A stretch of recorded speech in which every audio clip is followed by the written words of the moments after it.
name of our town is Grover's Corners, New Hampshire. It's just across the line from Massachusetts. Latitude is 42 degrees, 40 minutes. Longitude is 70 degrees, 37 minutes. Running right through the middle of the town is Main Street. Cutting across Main Street on the left is the railroad tracks. Beyond the railroad tracks is Polish Town. You know, foreign folks who come here to work in the mills, a couple of Canuck families, and the Catholic Church. You can see the steeple of the Congregational Church. The Presbyterian is just across the street. The Methodist and the Unitarian are up a block. The Baptist Church is down in the hollow by the river. Next to the post office is the town hall. Jail's in the basement. Brian once made a speech right from those very steps. It's a nice town, you know what I mean? Nobody very wonderful ever come out of it, so far as we know. The earliest dates on the tombstones up there in the cemetery say 1670. They're Grovers and Cartwrights and Gibbses and Herseys. Same names as you find around here now. First, we'll show you a day in our town. Not as it is today in the year 1940, but as it used to be in the year 1901. All right, operator, let's start. Yes, sir, that's the way our town looked back in the year 1901. Along Main Street, there's a row of stores with hitching posts and horse blocks in front of them. The first automobile is going to come along in about 5 years. The date is June 7th, 1901. It's just before dawn. Yeah, just about. The sky is already beginning to show some streaks of light in it over there in the east, back of our mountain. The morning star gets wonderful bright the moment before it has to go. The only lights on in the town are in a cottage over in Polish Town where a mother's just giving birth to twins, and down in the depot where Shorty Hawkins is just getting ready to flag the 5:45 for Boston. There she is now. Of course, naturally, out in the country all around, there have been lights on for some time, what with milking and so on. But town folks sleep late. Here comes Joe Crowell delivering the morning papers. So, another day's begun. Here comes Doc Gibbs from that baby case I was telling you about. And this is Doc Gibbs' house. His neighbor is Editor Webb. There's Mrs. Gibbs coming downstairs to get breakfast. Later on, about 1910, she's going out to visit her daughter Rebecca in Canton, Ohio. Mrs. Gibbs is going to die there. Pneumonia. But she's going to be brought back here, and she's going to be buried in the cemetery right here in our town with a whole mess of Gibbses and Percys. In our town, we like to know the facts about everybody. And there's Mrs. Webb coming downstairs to get her breakfast, too. Mrs. Webb was a Grover before she married Editor Webb. Yeah. Children, time to get up. George, Rebecca, Emily, time to get up. Wally, 7 o'clock. Oh, Lizzie.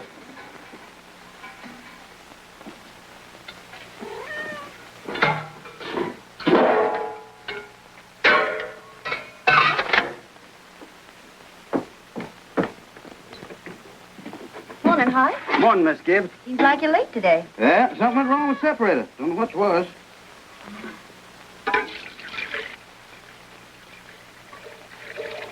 There you be. Thanks, Hoy.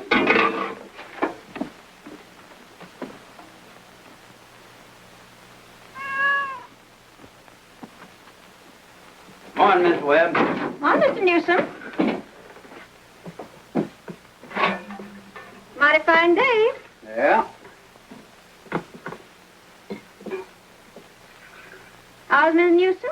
Good. Emily, Wally, George, Rebecca.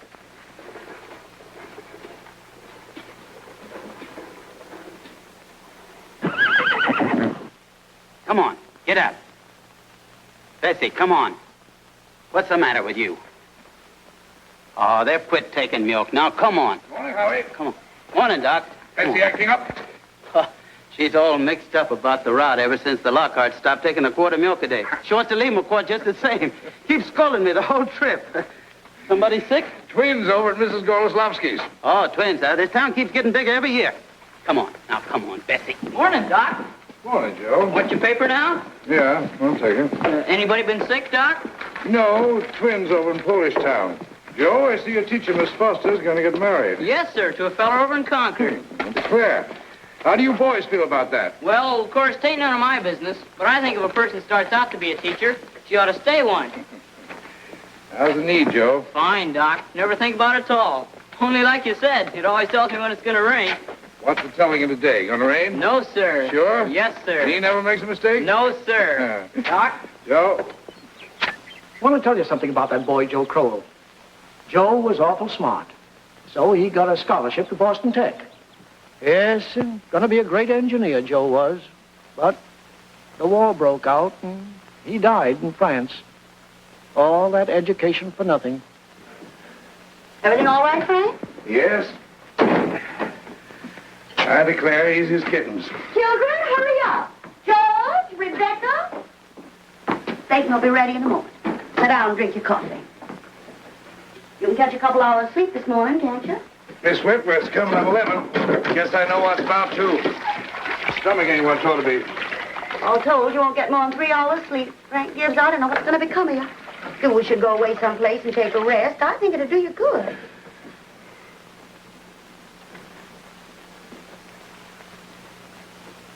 Children, hurry now. Emily, Wally. I declare you have to speak to George. Seems like something's come over him lately. He's no help to me at all. Can't even get him to cut me some wood. Is he sassy to you? He just whines. All he thinks about is that old baseball. George, Rebecca, you'll be late for school. George! George, look sharp. Yes, Pa? Don't you hear your mother calling you? Guess I'll go upstairs and catch 40 weeks. Ma, what dress shall I wear? I washed and ironed the blue gingham for you, special. Oh, Ma, I hate that dress. Oh, hush up with you. Every day I go to school dressed like a sick turkey. Why, Rebecca, you always look very nice. Ma, George is throwing soap at me. I'll come up and slap the both of you. That's what I'll do. Hurry up, children. After 7 o'clock. I don't want to call you again.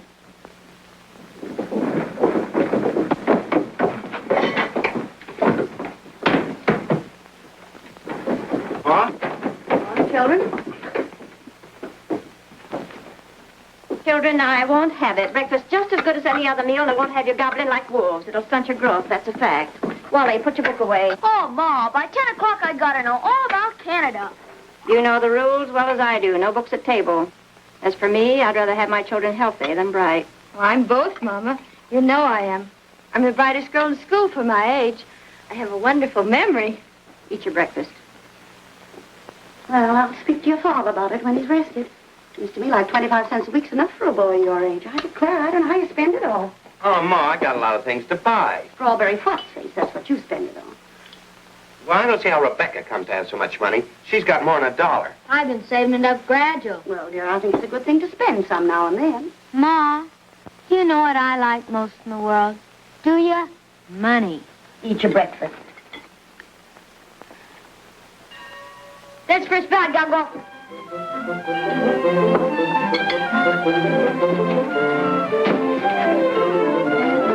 Yep, Wally. Bye, children. Bye, Mama. Bye, George. You can play baseball today. I walk fast, but you don't have to run. Wally, pull up your pants to me. Rebecca, give Miss Foster my best congratulations. Can you remember that? Rebecca, pick up your feet.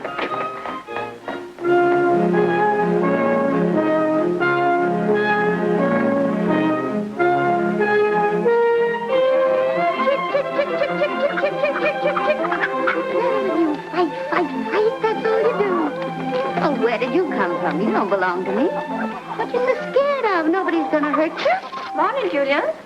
Morning, Myrtle. How's your cold? Oh, still got that tickling feeling in my throat. Told Charles I didn't know as I'd go to choir rehearsal tonight. Ever try singing over your voice? Yes, but somehow I can't do that and stay on key. Beans have been good this year. Let me help you. I've tried to put up 40 quarts, but it kills me. Children say they hit 'em, but I notice they manage to get 'em down all winter. Myrtle, I got to tell you something. If I don't tell somebody, I'll burst. Julia Gibbs. One of those second-hand furniture men from Boston came to see me last Friday. First, I thought it was a patient waiting to see Dr. Gibbs. But he wormed his way right into my parlor. Little Webb, he offered me $350 for Grandmother Hershey's Highboys. I'm sitting here. Well, you're going to take it, aren't you? I don't know. You don't know? $350? Well, what's come over you? Well, if I could get the doctor to take the money and go away someplace on a trip, I'd sell it like that. You know, it's always been the dream of my life to see Paris, France. Crazy, I suppose. For years, I've been promising myself if we ever had the chance. How's Doctor feel about it? Well, I did beat about the bush a little. Said if I ever got a legacy, that's the way I put it, I'd make him take me. What'd he say? You know how he is. Haven't heard a serious word out of him since I've known him. No, he says, might make him discontented with Grover's Corners to go traipsing over Europe. No, let well enough alone, he says. Well, if that second-hand man's real serious about buying it, you sell it, Julia. Then you'll get to see Paris. Just drop a hint from time to time. That's how I got Mr. Webb to take me to see the Atlantic Ocean, you know. Sorry I mentioned it. But it seems to me, once in your life before you die, you ought to see a country where they don't speak in English and don't even want to. That'll do, ladies. Thank you very much. Now we'll skip a few hours.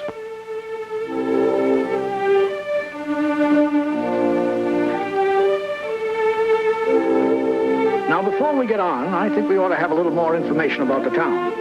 A kind of a scientific account, you might say.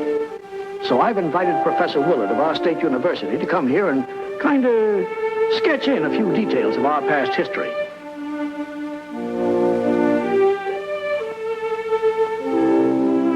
There he is now. Am I late? Right on time. May I introduce Professor Willard of our state university? Now, just a few brief words, Professor. Unfortunately, our time's limited. Yes, let me see. Grover's Corners. Grover's Corners lies on the old Pliocene granite of the Appalachian Range. I might say that's some of the oldest land in the world. We're very proud of that around here. Some highly interesting fossils have been found. I might say unique fossils. 2 miles north of town in Silas Peckham's cow pasture. These may be seen in the museum of the university at any time. Well, that is, at any reasonable time. Shall I tell them about the meteorological conditions, the mean precipitation, etc.? I'm afraid we won't have time for that, Professor. We might have a few words about the history of man here, though. Oh, anthropological data. Yes. Let's see. Early Amerindian stock, Cotahatchee tribes. No evidences before the 10th century of this era. Now entirely disappeared. Oh, possible traces in 3 families. Migration in the early 17th century of English brachiocephalic blue-eyed stock, and since then some Slav and Mediterranean. And the population, Professor? Within the town limits, 2,640. Oh, is that so? In that case, the population at the moment is 2,642. The postal districts bring in 507 more, making a total of 3,149. Mortality, birth rates, constant.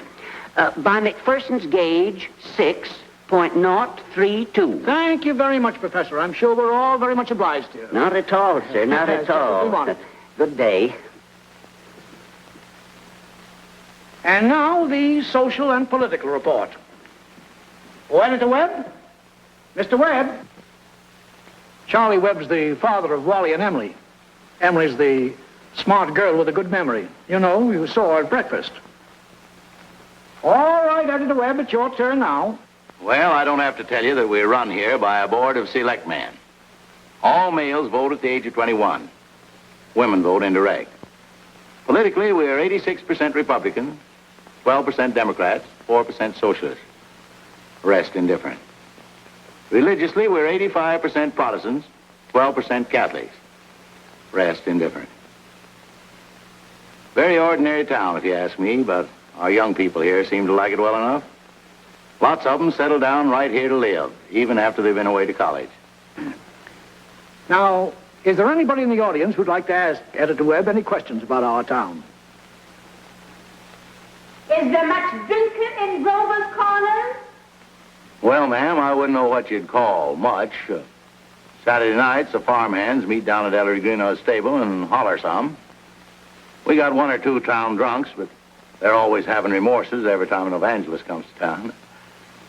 No, I'd say that liquor wasn't a regular thing in the home here, except in the medicine chest. Right good for snake bites, you know, always was. Mr. Webb.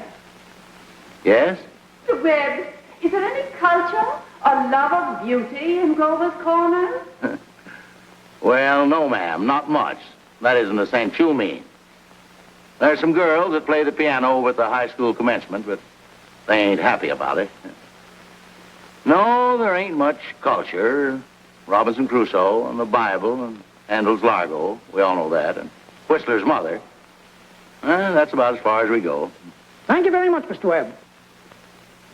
Is there no one in town aware? No, I'm sorry, but we haven't time for any more questions. We must be getting on with the picture. It's getting on in the afternoon. All 2,642 have had their dinners. All the dishes have been washed. There's an early afternoon calm about the town. Charlie Webb's going home to mow his lawn. 1 man in 10 thinks it's a privilege to push his own lawnmower. The afternoon session of school is over. Doc Gibbs is in his office tapping people and making them say, ah, ah.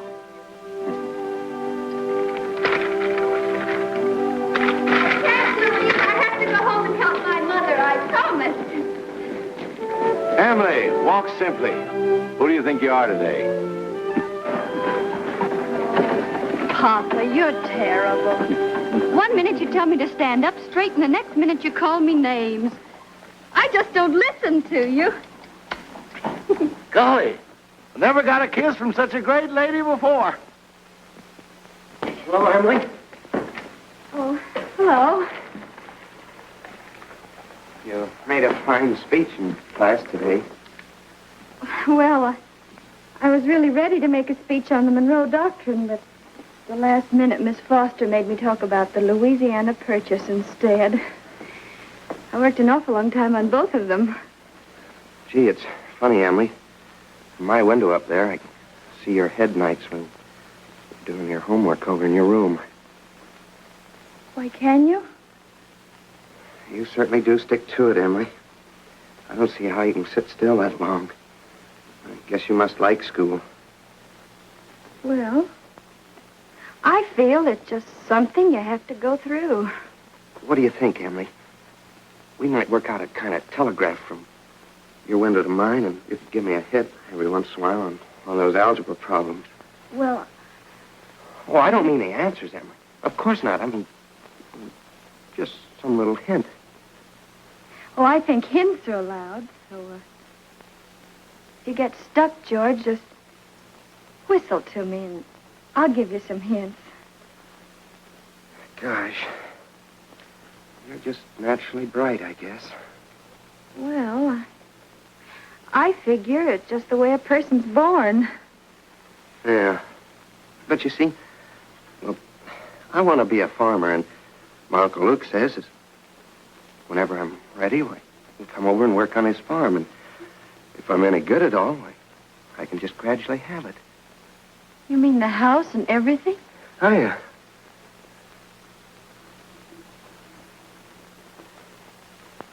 Well, I guess I better be getting off the baseball field. Thanks for the talk, Emily. Afternoon, Mrs. Webb. Hey, George. So long, Emily. So long, George.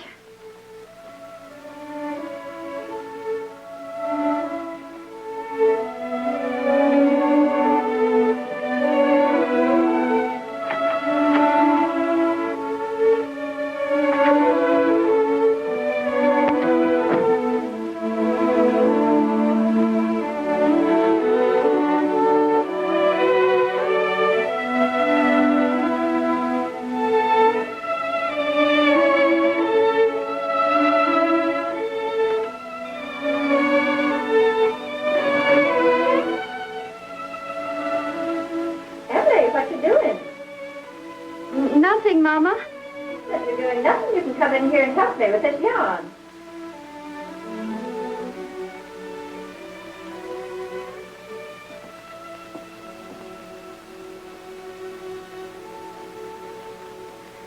Well, George Gibbs let himself have a real conversation, didn't he?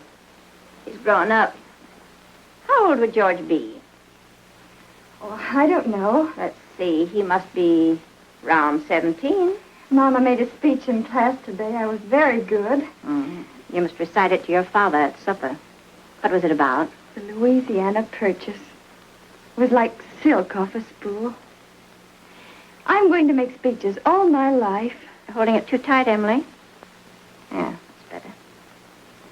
Mama, will you answer me a question? Serious? Seriously, dear, not serious. Seriously, will you? Of course I will. Mama, am I good looking? Of course you are. Both my children have got good features. Be ashamed if they hadn't. Oh, Mama, that's not what I mean. What I mean is, am I pretty? I've already told you yes. Now, that's enough of that. You got a nice, young, pretty face. Never heard such foolishness. Oh, Mama, you never tell us the truth about anything. I am telling you the truth. Mama, were you pretty? Yes, I was, if I do say it. I was the prettiest girl in town next to Mamie Cartwright. Oh, but Mama, you've got to say something about me.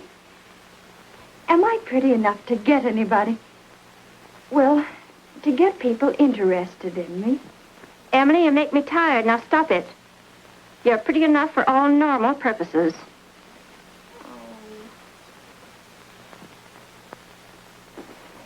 It's evening. You can hear the choir practicing in the Congregational Church.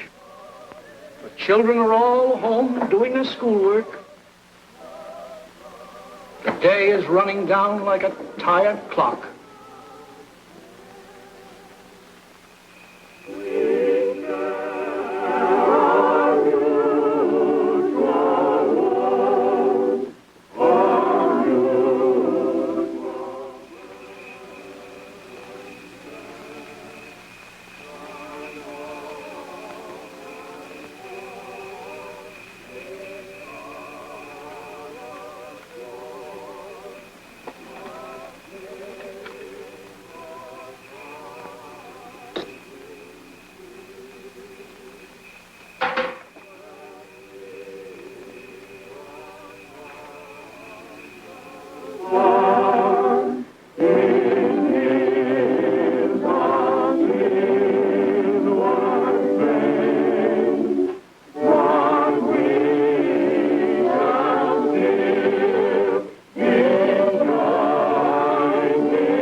Better.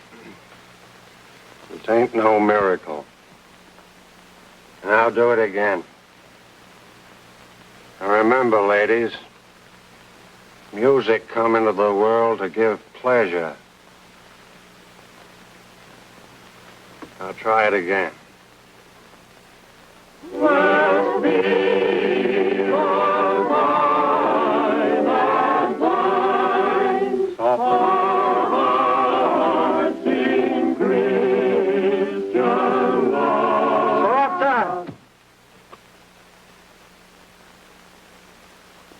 Listen, everybody. Get it out of your minds that music's only good when it's loud. You leave loudness to the Methodists. You couldn't beat them, even if you wanted to. Once again now, art thou weary? Art thou languid? It's a question, ladies and gentlemen. Make it talk.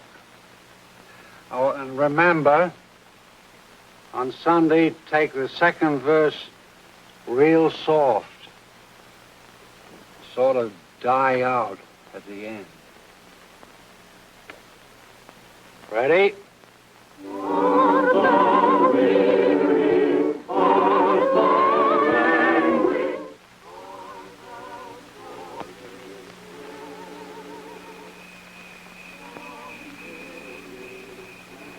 Emily.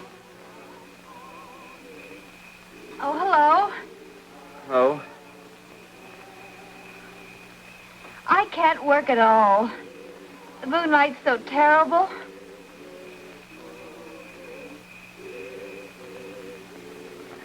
Emily, did you get the third problem? Which? The third. Oh, yes, George. That's the easiest of them all. I don't see it. Well, Emily, could you give me a hint? Well, I'll tell you one thing. The answer's in yards. In yards? What do you mean? Square yards. Oh, square yards. Well, yes, George, don't you see? Yeah. Square yards of wallpaper.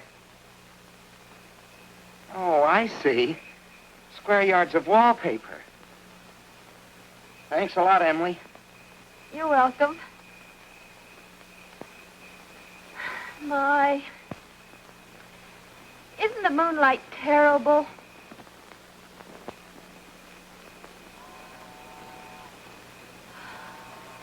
I think if you hold your breath, you can hear the train all the way to Kentucky.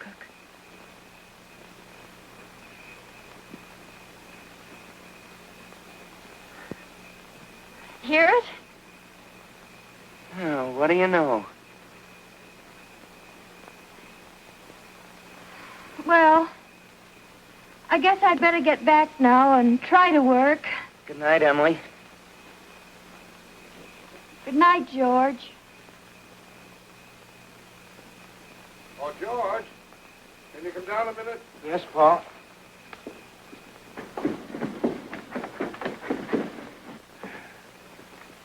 Make yourself comfortable, George.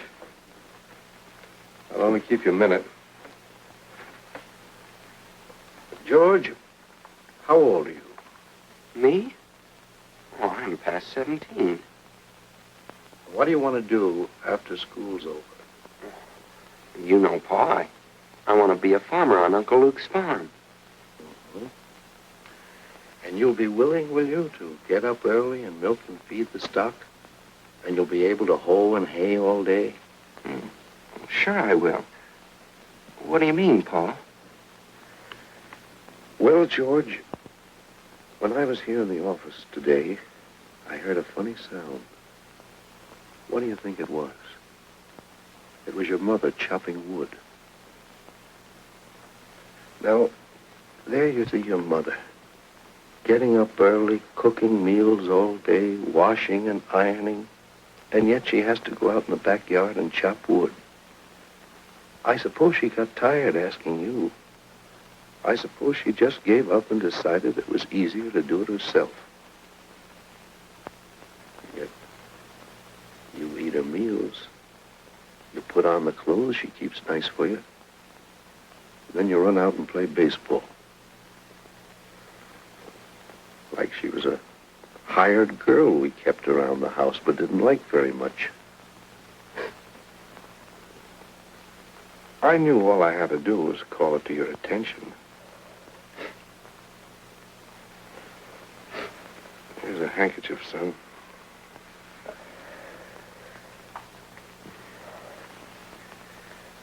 I wonder what's happened to your mother. Choir practice never was as late as this before. It's only 8:30, Pa. I don't know what she wants in that choir anyway. She hasn't got any more voice than an old crow. Traipsing around the street this hour of the night.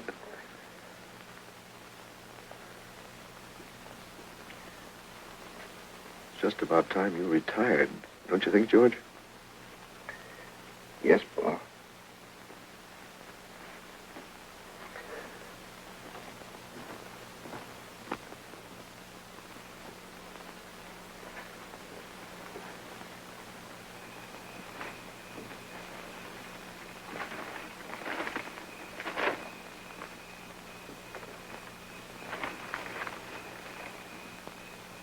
Nice late. Real nice choir practice, wasn't it? Myrtle Webb, look at that moon. Potato weather, sure. Well, naturally, I didn't want to say a word about it in front of those others. But now we're alone. Really, it's the worst scandal that ever was in this town. What? Why, Simon Stimson. No, Luella. But, Julia, to have the organist of a church drink, and drunk year after year. Luella. Julia, you know he was drunk tonight. Now, Luella, we all know about Mr. Stimson, and we all know about the troubles he's been through. And Dr. Ferguson knows, too. And if Dr. Ferguson is willing to keep him on in his job there, the only thing the rest of us can do is just not to notice it. Not to notice it? But it's getting worse. No, it ain't, Luella. It's getting better. I've been in that choir twice as long as you have, and it doesn't happen anywhere near so often. Oh, my. I hate to go to bed on a night like this. Well, good night, Luella. Good night. Good night, Julia. Night, Myrtle. You can get home all right, Luella? Oh, it's bright as day. I can see Mr. Soames scowling at the window now. You think we've been to a dance the way the men folk carry on. Good night, Julia. Good night, Luella. See you on Sunday. See you then.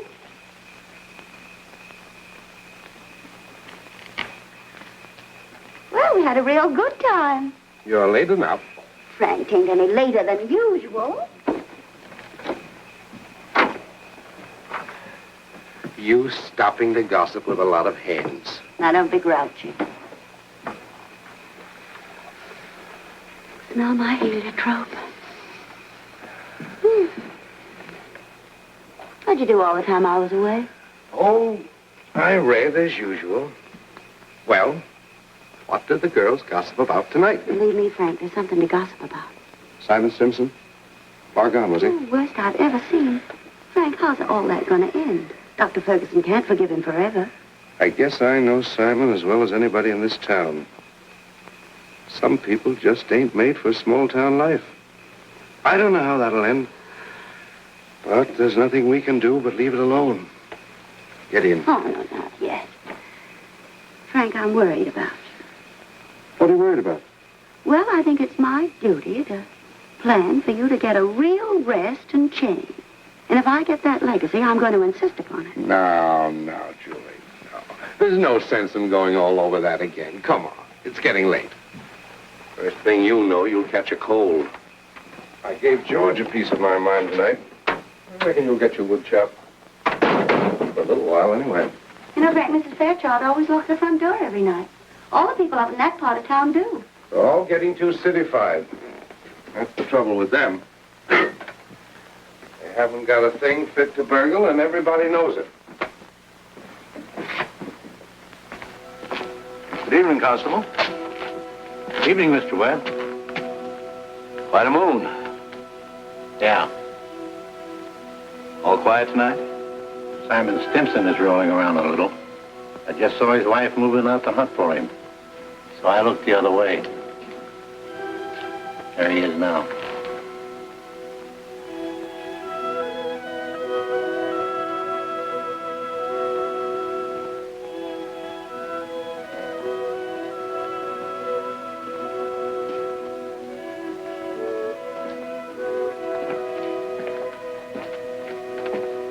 Good evening, Simon.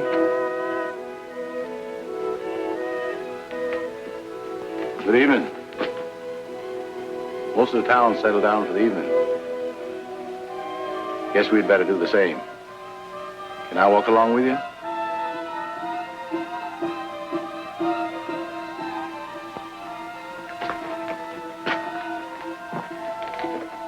Good night.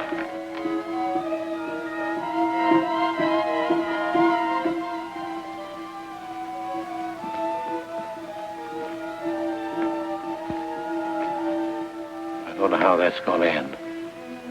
Oh, Bill, if you see my boy smoking cigarettes, give a word to him, will you? He thinks a lot of you, Bill. I don't think he smokes those cigarettes, Mr. Webb. Leastways, not more than 2 or 3 a year. Well, I hope not. Good night, Bill. Good night, Mr. Webb.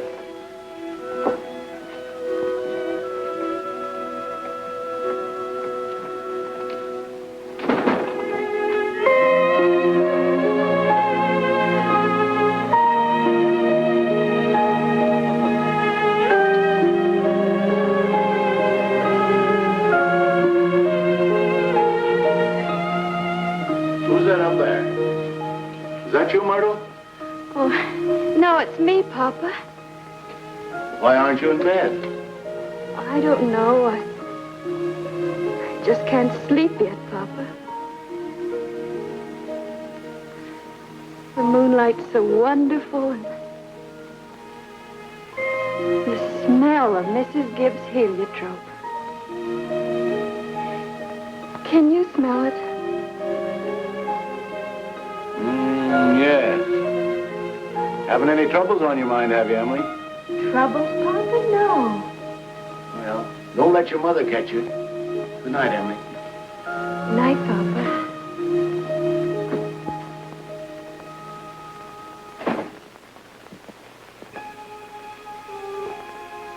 I never told you about that letter Jane Crowfoot got from her minister when she was sick. He wrote Jane a letter, and on the envelope, the address was like this. It said, Jane Crowfoot, the Crowfoot Farm, Grover's Corners, Sutton County, New Hampshire, the United States of America. What's funny about that? But listen, it's not finished. The United States of America, continent of North America, Western Hemisphere, the Earth, the solar system, the universe, the mind of God. That's what it said on the envelope. What do you know? Yep, and the postman brought it just the same. What do you know?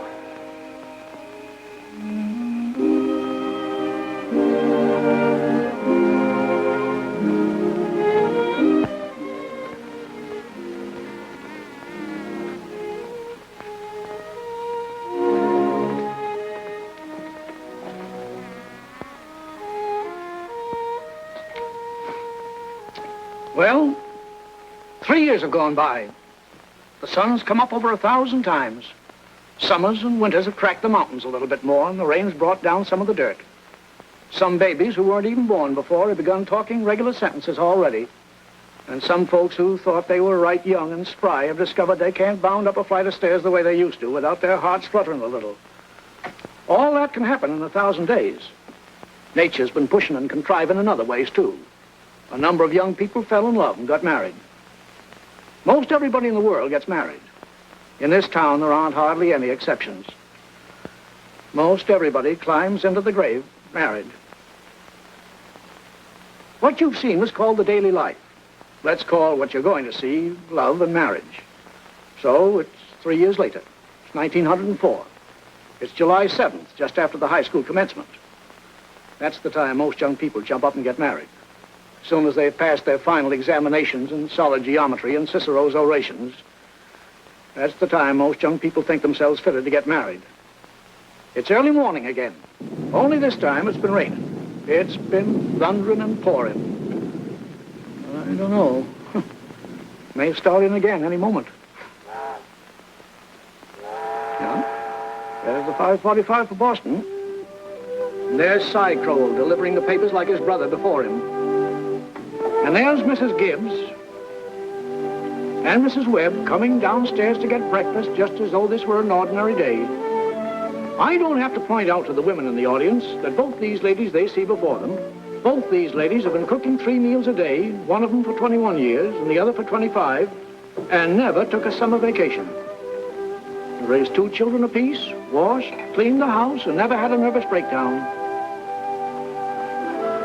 And here comes Howie Newsom and Bessie delivering the milk.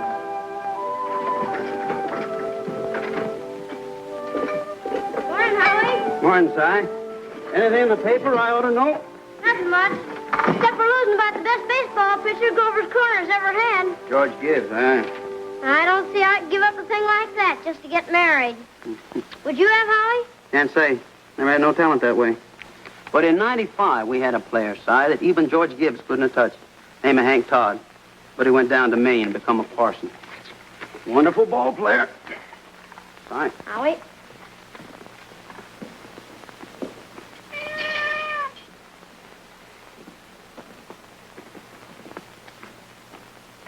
Morning, Miss Gibbs. Morning, Howie. It's too bad it's so wet, but I guess it's cleared up for good. Certainly hope it has. Going to have a house full of relations today, Howie. Looks like I'll need 3 of milk and 2 of cream. 3 of milk and 2 of cream. My wife says to tell you we hope they'll be happy. No, they will. Thanks a lot, Howard. Tell your wife I hope she gets the wedding. Maybe she can. She'll get there if she can. Morning, Miss Webb. Why, Mr. Newsom, told you 4 quarts, but I hope you can spare me another. Yes, ma'am. I brought you a pint of cream, too. Miss Newsom told me special to tell you as how we hope to be very happy. No, they will. Thank you, Mr. Newsom, and thank Mrs. Newsom. We're counting on seeing you at the church. Yes, sir. We hope to get there all right. Couldn't miss that.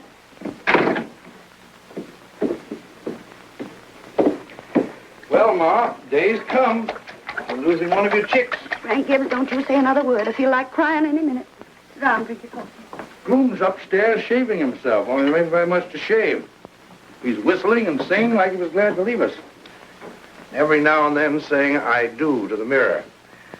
But it don't sound convincing to me. I declare, Frank, I don't know how he's going to get along.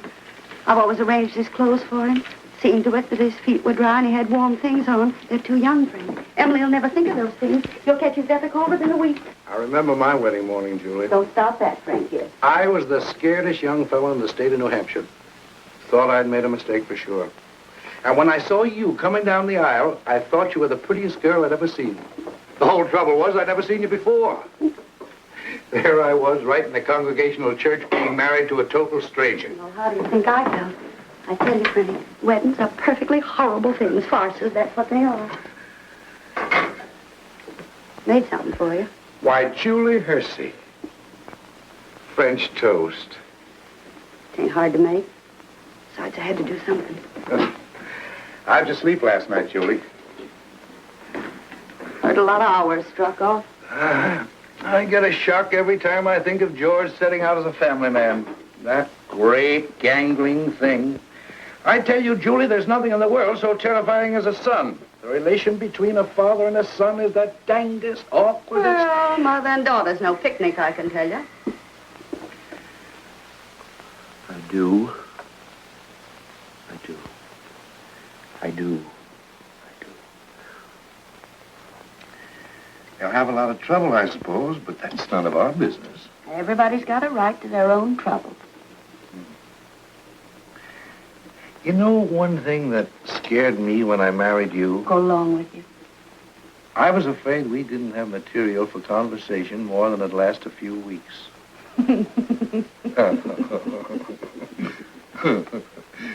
I was afraid we'd run out and have to eat our meals in silence. Well, you and I have been conversing for 20 years without any noticeable barren spells. Good weather, bad weather, tain't very choice, but I always find something to say. Did you hear Rebecca stirring around up there? No. This is the only day in the year when she isn't managing everyone's affairs up there. She's hiding in her room, and I have an idea she's crying. Land sakes, this has got to stop. Rebecca? Rebecca, come and eat your breakfast.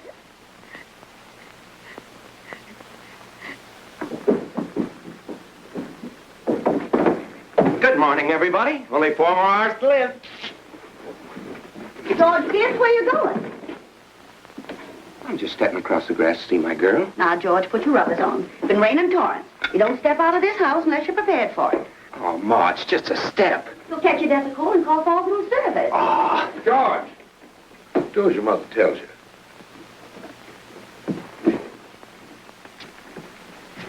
From tomorrow on, you can kill yourself in all weathers. But when you're in my house, you'll live wisely, thank you.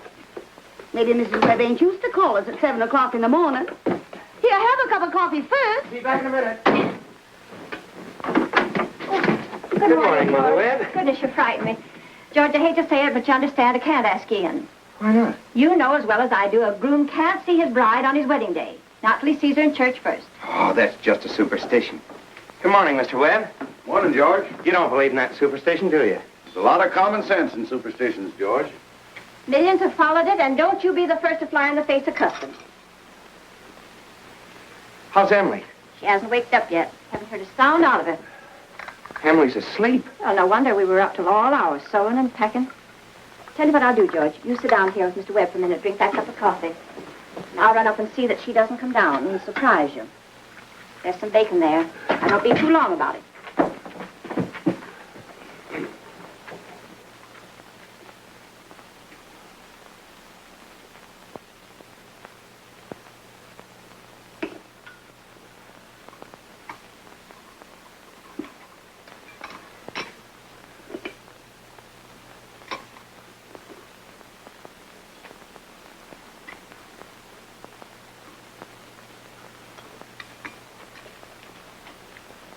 Well, George, how are you? Oh, I'm fine. Mr. Webb, what common sense could there be in a superstition like that? Well, George, on the wedding morning, a girl's head is full of, clothes and one thing and another. Don't you think that's probably it? Well, yes. Guess I never thought of that before. The girl's apt to be mite nervous on her wedding day. Gee, I wish a person could get married without all that marching up and down. Every man that's ever lived has felt that way, George. But it hasn't been any use. It's the women folks who've built up weddings, my boy. Man looks mighty small at a wedding, George. All those good women standing shoulder to shoulder, making sure that the knot's tied in a mighty public way. Well, you believe in it, don't you, Mr. Webb? Oh, yes. Oh, yes. Now, don't misunderstand me, George. Marriage is a wonderful thing. A wonderful thing. Don't you forget that, George. No, sir.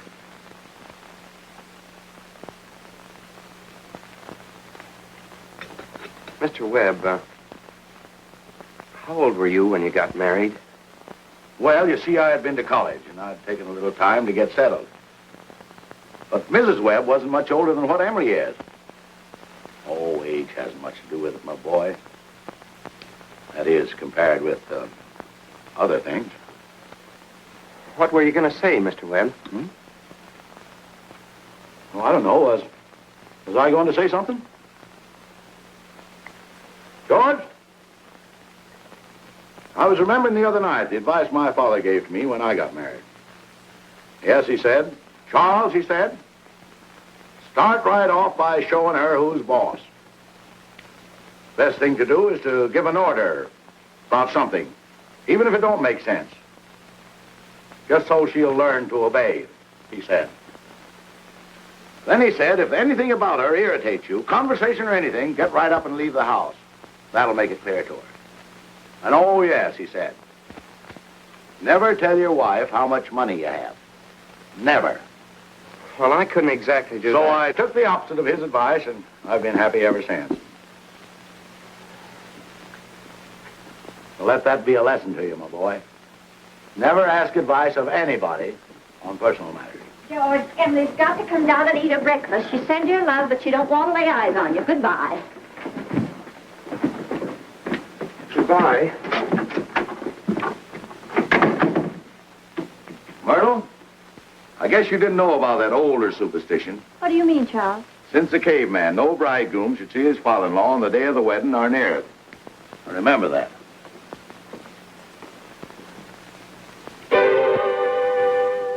Now, before we get on with the wedding, I think we should see how it all began, this plan to spend a lifetime together. I'm awfully interested in how such big things begin. You know, you're 21 or 22, and then you're 70. You've been a lawyer for 50 years, and the white-haired lady beside you has eaten 50,000 meals with you. How do such things begin? Now, George and Emily are going to show you the conversation they had when they first knew, as the saying goes, they were meant for one another. Now, it all happened last year on the way home from school. George had just been elected president of the senior class, and Emily had just been elected secretary and treasurer. Now, you all know how important that is. Emily, can I carry your books home for you? Well, thank you. It isn't far. Bob, if I'm late, start practicing. Give Herb some long high ones. All right. Awfully glad you were elected, too, Emily. Thank you. Emily, why are you mad at me? Well, I'm not mad at you. You've been treating me so funny lately. Well, since you asked me, I might as well say it right out, George. Goodbye, Miss Corcoran. Emily? Hi, Miss Cochran. George?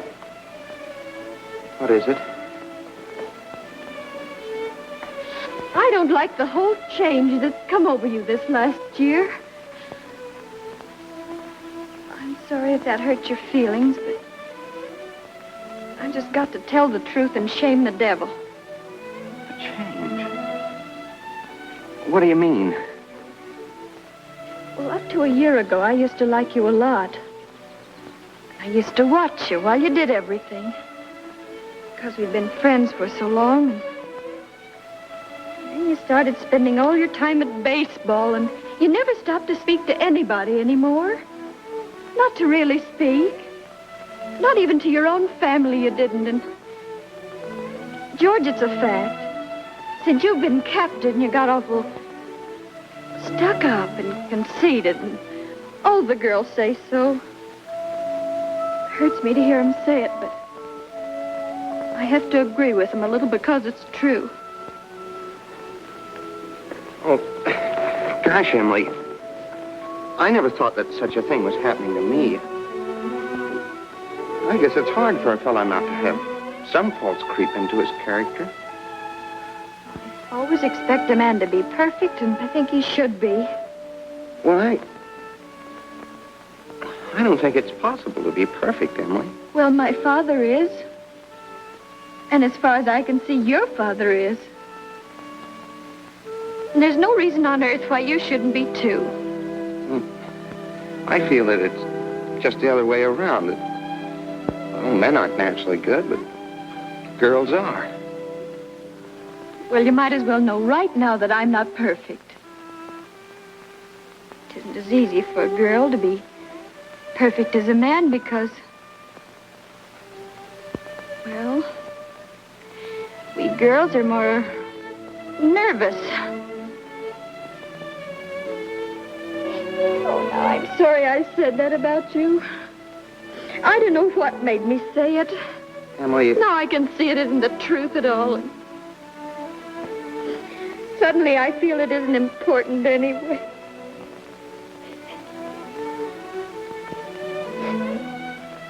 Emily, would you like a ice cream soda or something before you go home?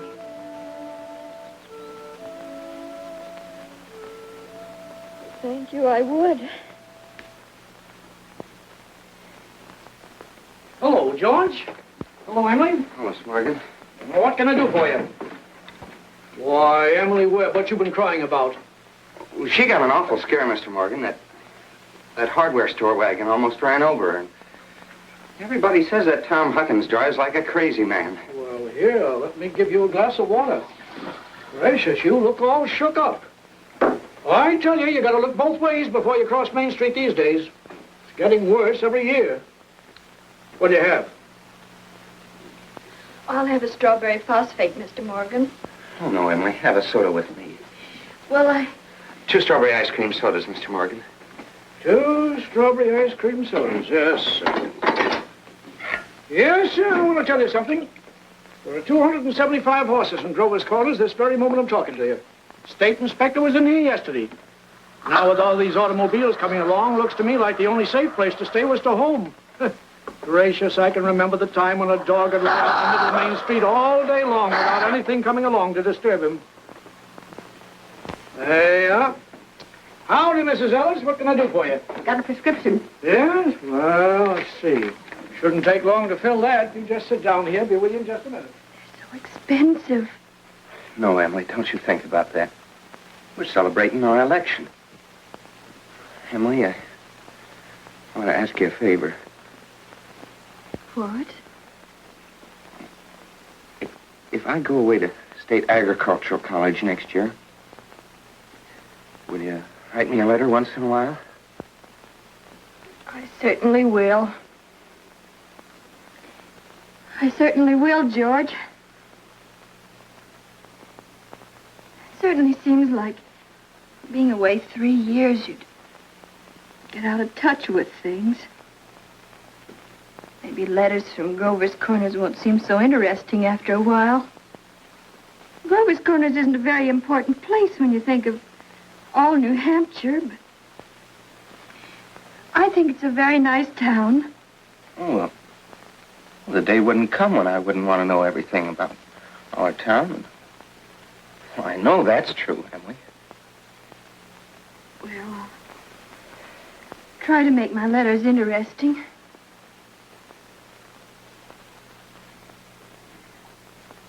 You know, Emily, whenever I meet a farmer, I ask him if he thinks it's important to go to agricultural school to be a good farmer. Why, George. Yeah, and some of them even say it's a waste of time. And well, you can get all that stuff anyway in the pamphlets the government puts out. Well, Uncle Luke's getting pretty old, and he's about ready for me to start taking over his farm. Tomorrow, if I could. Oh, but George, maybe it's important for you to go and learn all that about cattle judging and soils and those things. Of course, I don't know. Emily, I'm going to make up my mind right now. I won't go. I'll tell Pa about it tonight. But, George, you don't have to decide right now. It's a whole year away. Emily, I'm glad you spoke to me about that fault in my character. And everything you said was right, but there was one thing wrong with it. And that's when you said I wasn't noticing people. You, for instance. You say you were watching me when I did everything. I was doing the same thing about you all the time. Why? Sure, I always thought about you as one of the chief people I thought about. I always made sure where you're sitting on the bleachers, and who you were with. And for 3 days now, I've been trying to walk home with you, but something always got in the way. And yesterday, I was standing out by the wall waiting for you. And I walked home with Miss Cochran. Oh, George. Life's awful funny. How could I have known that? I thought... Emily, I'm going to tell you why I'm not going to agricultural school. I think that once you've found a person that you're very fond of, a person who's fond of you, too, likes you well enough to be interested in your character, I think that's just as important as college is, and even more so. That's what I think. I think it's awfully important, too. Emily? Yes, George? Emily, if I do improve and make a big change, would you be... I mean, could you be... I am now. I always have been.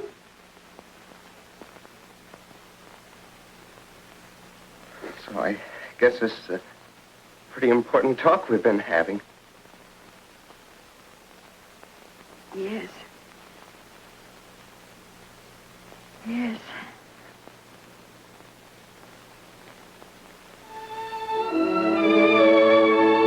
So long, Mrs. Ellis. Dave.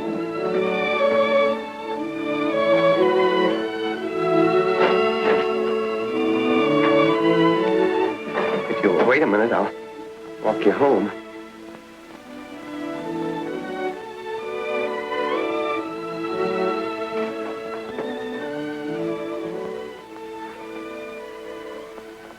Mr. Morgan. Yes? I'll have to go home and get the money to pay you for this. Why, George Gibbs, do you mean to tell me that But, you... Mr. Morgan, I had a reason. Look, I'll leave my gold watch with you until I get back. No, you keep your watch, George. I'll trust you. But I'll be back in 5 minutes. I'll trust you for 10 years, George. Not a day more, though.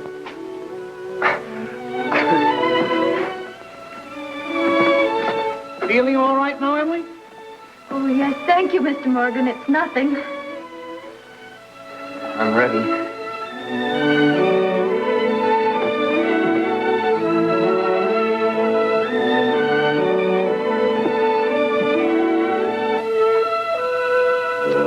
Well, now to get on with the wedding. There's a lot of things to be said about a wedding. We can't get them all into one wedding, naturally. Especially not a wedding in Grover's Corners, where weddings are mighty short and plain. People think a lot of thoughts during a wedding. The bride, the groom, the relatives and the guests, and even the minister. Yes, a lot of thoughts go on during a wedding. I've married 200 couples in my day. M marries N. Millions of them. The cottage, the go-kart, the Sunday afternoon drives in the country, the first rheumatism, the grandchildren, the second rheumatism, the deathbed, the reading of the will. Once in 1,000 times it's interesting. I don't know why on earth I should be crying. I suppose there's nothing to cry about. This morning at breakfast, it just come over me. There was Emily eating her breakfast as she's done for 17 years. She's going out of my house. I suppose that's it.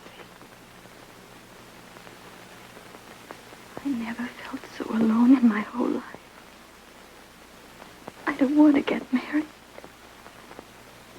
Why can't I stay for a while as I am? Papa, darling, don't you remember what you used to say all the time, that I was your girl? I don't want to get married.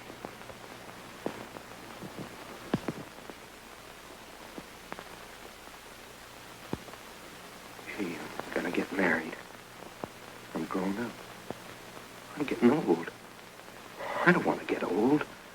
Taking on all these responsibilities. Why is everybody pushing me so? All I want to do is be a fella. And I'm going to get married.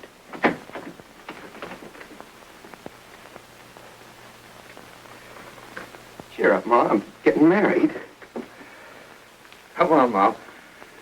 Now, Ma, you say Thursday nights. Emily and I'll be over for supper every Thursday night. You'll see.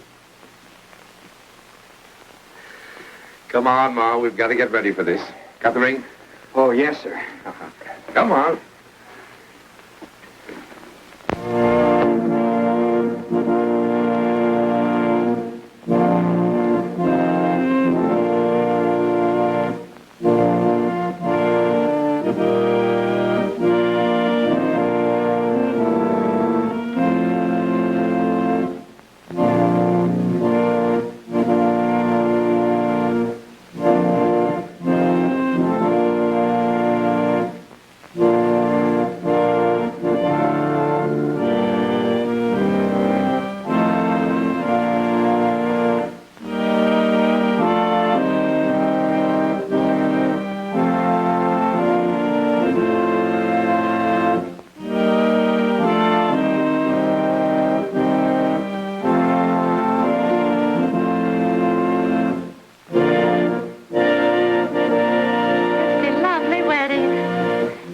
Wedding I ever saw. Oh, I do love a good wedding, don't you? Doesn't she make a lovely bride?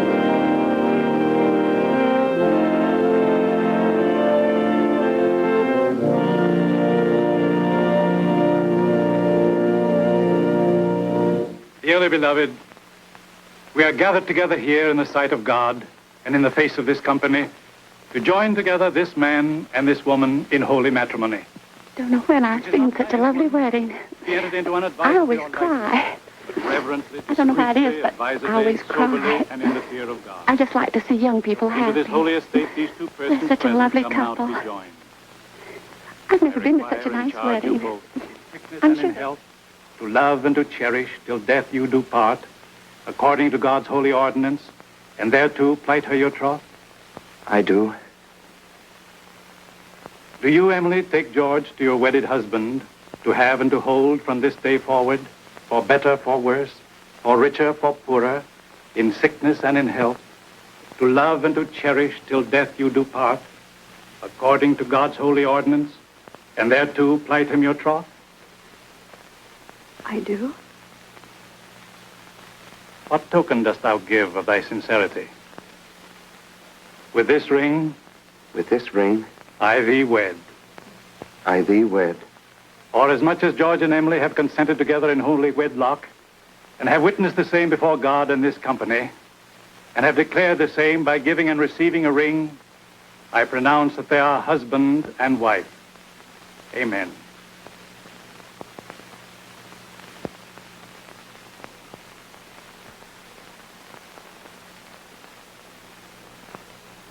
I mean, forever and ever.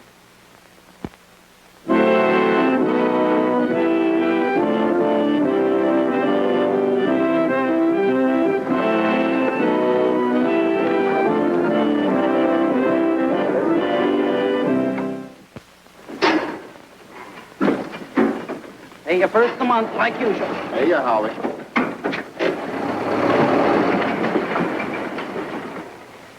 Man his age shouldn't be driving one of those things. Not when he's got a lot of young fellas to do it for him. Well, Howie likes to deliver the milk himself. Says he gets the feel of the town that way. You know, in all these years, he never kept a book. Carries all the accounts in his head. I hear he's been doing so well, he's begun locking his front door at nights. Afraid of burglars. Ain't no burglars in this town yet. No, but Howie's heard about them.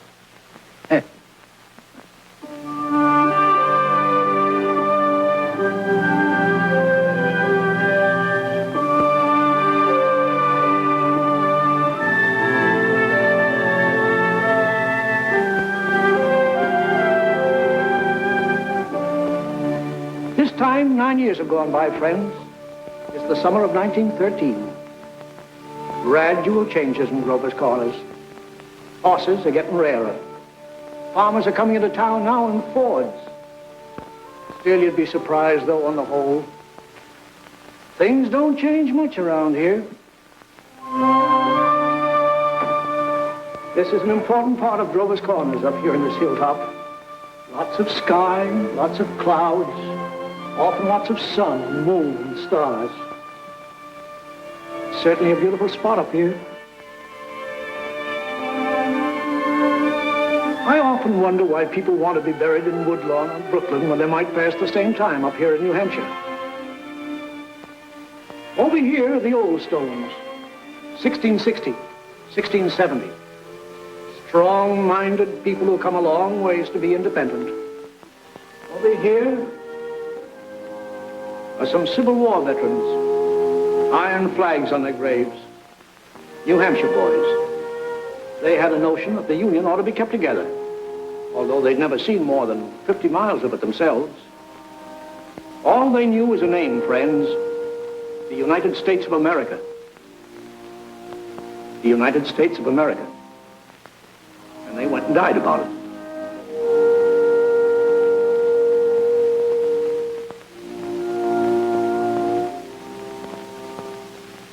This is the new part of the cemetery. There's Mrs. Soames, who enjoyed the wedding so much, remember? There's our friend, Mrs. Gibbs. Yeah, Doc Gibbs lost his wife 3 years ago, just about this time. And Editor Webb's boy, Wallace, whose appendix burst on a Boy Scout trip to Crawford Notch. There's Mr. Stimson, the organist at the Congregational Church. He drank a lot, they used to say. Hung himself in the attic. They tried to hush it up, but of course it got around. He wrote his own epitaph. Ain't a verse exactly, it's just a lot of notes. I wouldn't know what it was. It was all read up in the Boston papers at the time, though. A lot of sorrows kind of quieted down up here, too.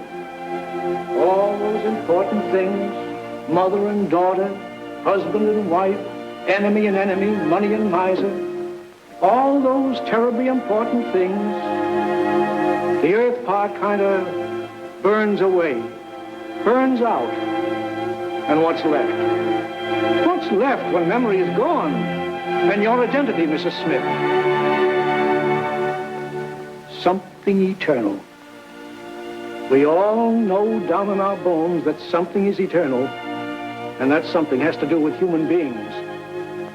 All the greatest people that have lived for the past 5,000 years have been telling us that. And yet you'd be surprised how we lose sight of that fact. There's something eternal about every human being. I guess I'm thinking these thoughts today on account of our friend Emily. Another baby's expected down at that happy home we saw started. It's Emily's second. There's a little boy about 6 years old. But this time Emily's pretty sick. Doc Gibbs is going around these days with a mighty worried face.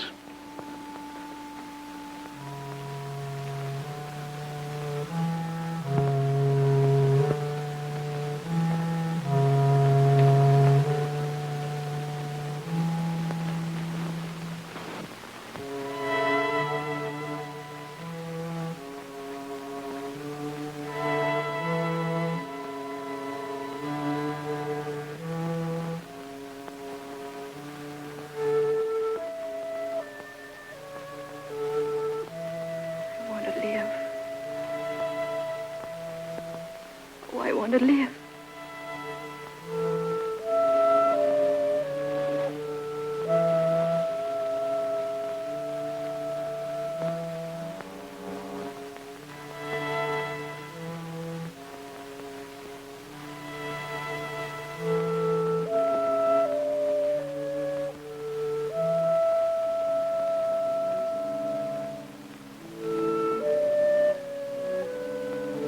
Who's coming now, Julia? My daughter-in-law, Emily Wade. What ails her? Trouble bringing a baby into the world. Why, I remember Emily's wedding. Wasn't it a lovely wedding? I remember I called on George and Emily at their farm just before I died. Perfectly beautiful farm.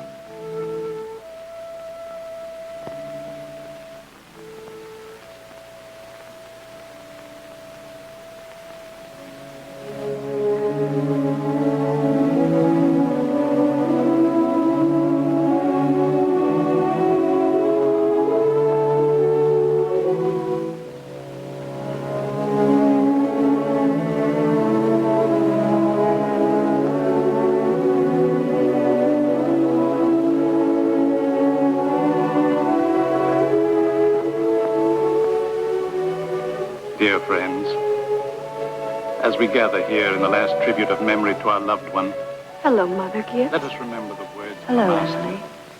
Hello, I Emily. am the resurrection and the Hello, life. Mrs. Soames. He that believeth Hello, sis. Hello, Wally.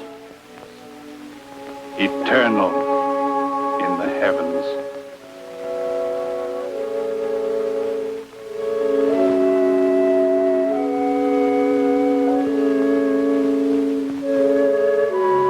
Mother Gibbs, they're going. Yes, dear.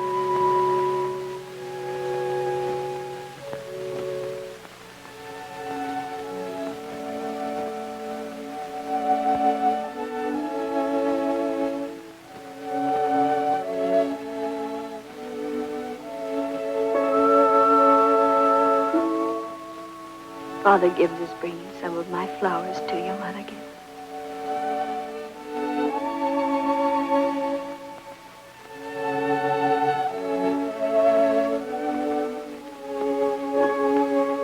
Mother Gibbs, I never realized how troubled and sad he looks. I loved him so. Father Gibbs. Father Gibbs.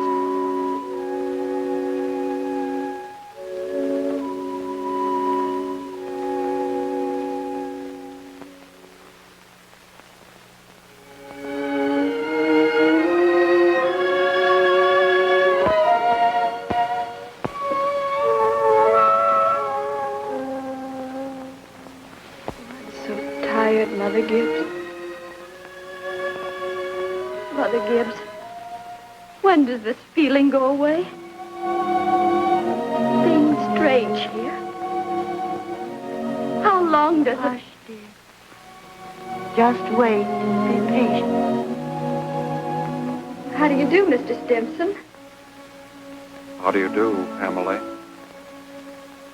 Mother Gibbs, George and I have made that farm into just the best place you ever saw. We thought of you all the time.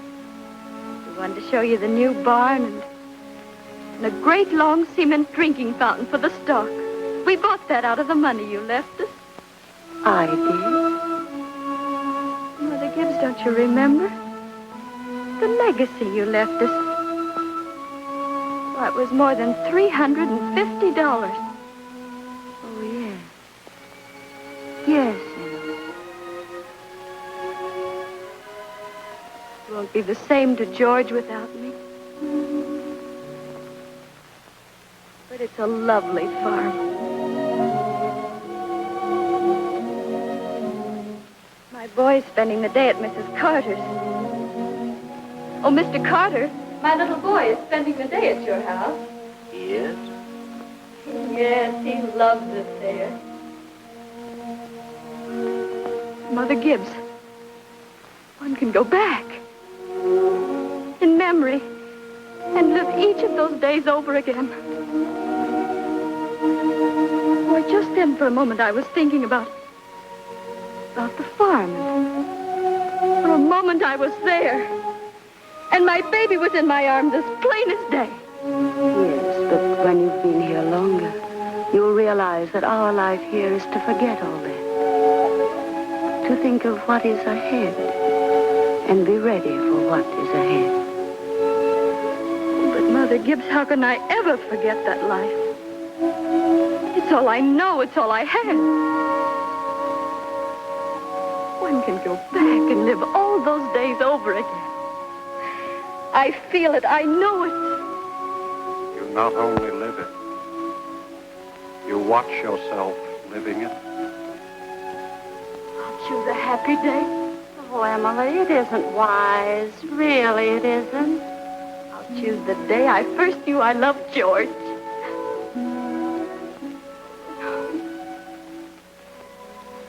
Why should that be painful?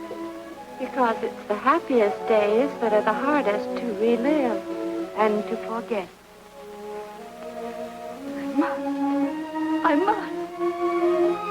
Then choose an unimportant day. Choose the least important day in your life. It will be important enough.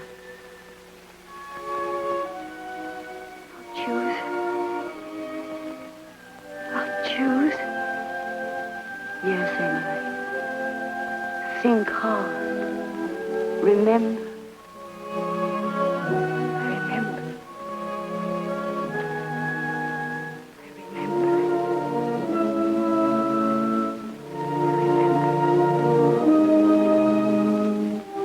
But there's Main Street. That's Mr. Morgan's drugstore before he changed. And there's the livery stable. That's the town I knew as a little girl. And look. There's the old white fence that used to be around our house. Oh, I'd forgotten that. I love it so.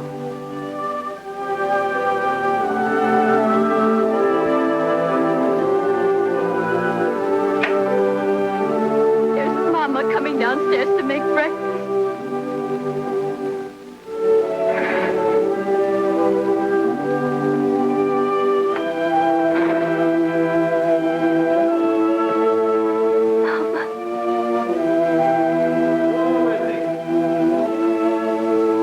Look, there's Howie Newsom. But there's Joe Crowell.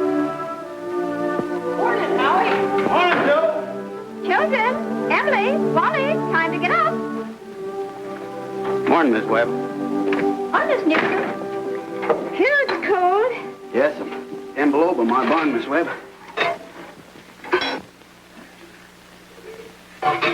Keep yourself wrapped up, Mr. Newsom. Yes, sir. Oh, tell Emily many happy returns of the day. Now I know. It's my 16th birthday. Mama, I can't find my blue hair ribbon anywhere. Just open your eyes, dear, that's all. I laid it out special for you on the dresser there. If it were a snake, it'd bite you. How young Mama looks. I didn't know Mama was ever that young. Morning, Howie. Morning, Mr. Webb. There's Pop. You're up early. Yeah, I've been back from old college in New York State to make a speech. Any news here? Yeah, Constable was called up this morning to rescue a foolish fellow. Darn near froze to death he was. Let's put that in the paper. Morning, Mother. Well, there you are back at last. How'd it go, Charles? Oh, fine, I guess. I told him a few things. Everything all right here? Yes, can't think of anything that happened special. Been mighty cold. Howie Newsom says 10 below down to his barn. Yes, well, it's colder than that at Hamilton College. Students' ears are falling off. They ain't Christian. Paper have any mistakes in it? Not that I noticed. Well, you can have your coffee when you want it, Charles. Don't forget it's Emily's birthday. Did you remember to get her anything? Got it right here. Where's my girl? Where's my birthday girl? Don't interrupt her now, Charles. You can see her at breakfast. She's slow enough as it is. I can't bear it. Why did they ever have to get old? Mama, I'm here. I'm grown up. Oh, I love you all. Everything. I can't look at everything hard enough. Hurry up, children. 7 o'clock. I don't want to call you again.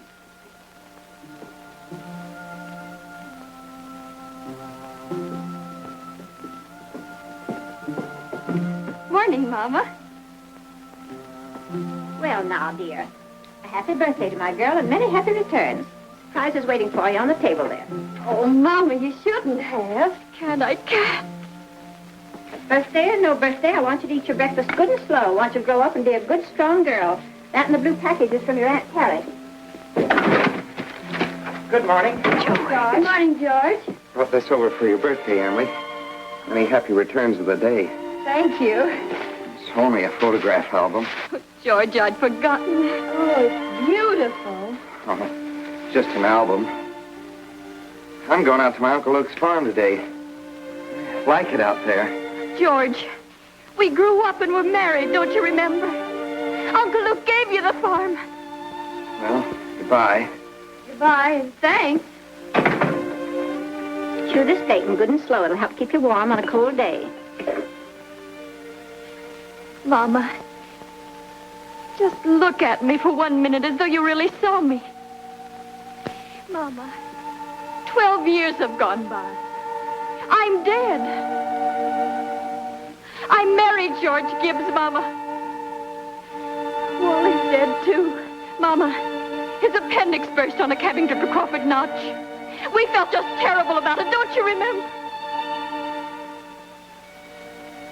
Just for a moment now, we're all together. Mama, let's be happy just for a moment.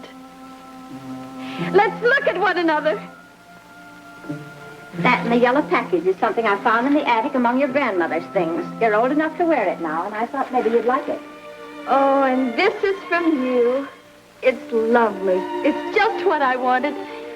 It's beautiful. I hoped you'd like it. Wally has a present for you, too. He made it an annual training class. Be sure and make a fuss over it. Your father's got a surprise for you, too. Don't know what it is myself. Here he comes. Where's my girl? Where's my birthday girl? I can't, George.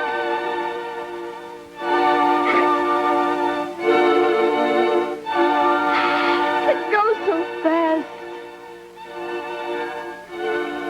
We don't have time to look at one another.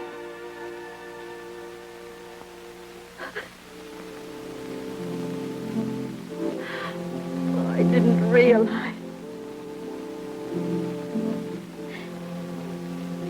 So all that was going on. And we never noticed. First I go back to my grave. Wait. One more look.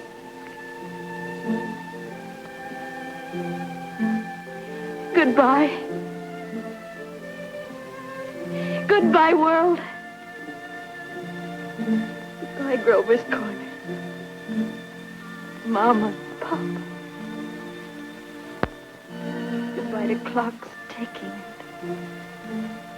My butternut tree and Mama's sunflowers. Food and coffee. New iron dresses and hot baths. And sleeping and waking up. Oh, Earth, you're too wonderful for anybody to realize you. Do any human beings ever realize life while they live it? Every minute. Oh, I want to live, I want to live, I want to live. Of course you do, Emily. Of course.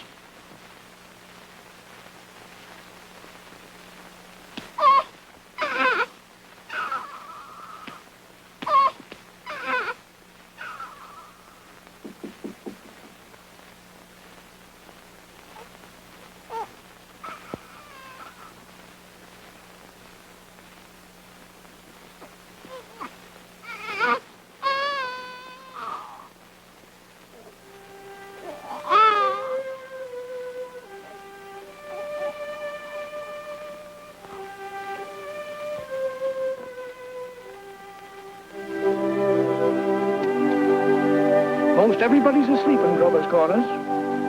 Oh, there are a few lights on.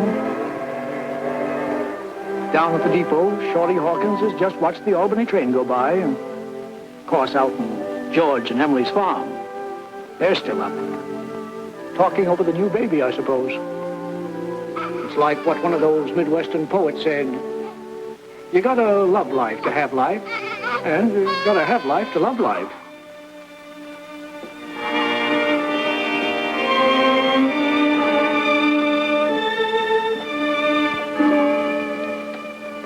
$11 o'clock in Grover's Corners.